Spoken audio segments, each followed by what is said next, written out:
concern over Cinco de Mayo crowds in San Jose tomorrow. Good evening, I'm Elizabeth Cook. And I'm Ken Bastida. This after a pack celebration was busted over the weekend.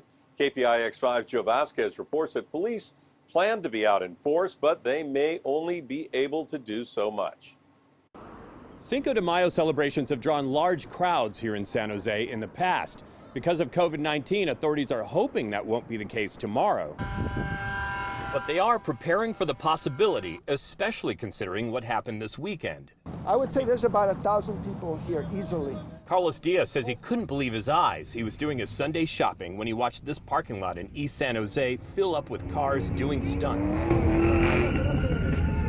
The crowd that gathered to watch was not social distancing. This whole parking lot here, you couldn't even see the cars because there's so many people standing around. It was like this. Diaz is a prominent DJ in town. He says he would very much like to get back to working parties and even celebrating his culture, as he has done many times in the past during this prominent Mexican holiday. But he says this was too much. In the midst of what we're going through, for hundreds and hundreds of people to gather here, it's beyond mind-boggling. Sylvia Morquecha was here selling Mexican flags. She speculates folks are tired of the quarantine, and many simply don't believe the danger from COVID is worse than the economic threat.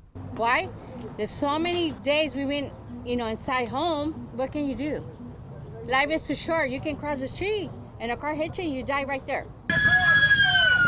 San Jose police drove through and dispersed the crowd yesterday. A spokesperson for the department says the officers are not going to walk in the middle of groups of people, but extra special operations and patrol officers will be deployed tomorrow to keep the peace. A police source tells KPIX5 the strategy will be to try and keep the crowd from gathering in the first place. In San Jose, Joe Vasquez, KPIX5.